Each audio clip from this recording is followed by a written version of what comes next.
teszem át, akkor az megy gyorsan. Itt visszateszem az alsó, ezért lassanra. Akkor jönnek lassan forog, akkor itt lehet egy áttételt. Ez most már sokkal gyorsabb. Jó, igen. És átteszem a motort megint a nagyobb fordulatra, akkor meg már törög, mint az állat.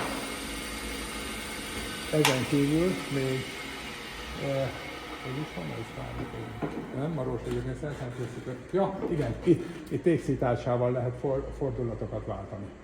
Itt vannak az áttételek. Aha. Itt, tehát az égszíjat, mint egy fúrógépen másolhat, ezt és még növelni, vagy ezen belül még, amit itt lehet ezzel, meg ezzel 4 sebességet váltani, és ott még égszíjat, azt mondja, hogy 1, 2, 3, 4 lépcső van. Aha. Jó, és akkor most a mozgásokat az XYZ. Aztán elindulását.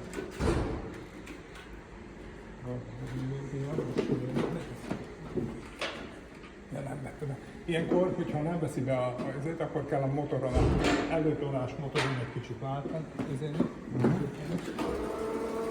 Ez most villámmal van. Így a villámmal. Hogyha bekapcsolom. És tehát itt látom, hogy forog, itt megy most el a bizony. Most erre jön az előtolás. Tehát megállítom, így meg az ellentező irányba. Igen? Jó? Elég ez? Igen. Akkor most a irányt váltok, előtolás, mert most így ment az asztal, és ezt átlítom, és akkor így fogja állni az asztal.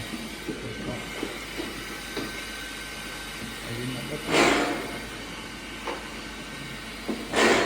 Most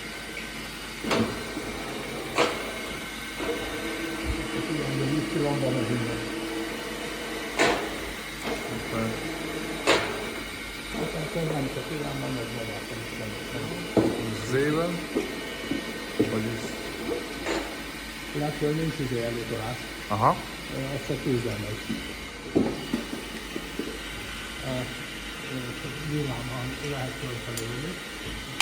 Kikapcsolom. Itt van ilyen gomb. A fölfelé, meg lefelé nincs előtolás. Ezzel lehet, hogyha sokat akarunk. Ezzel megyünk lefelé.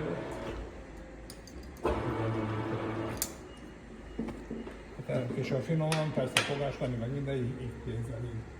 Hogyha századokat, vagy csak tizedeket akarunk változtatni. Jó, lehet.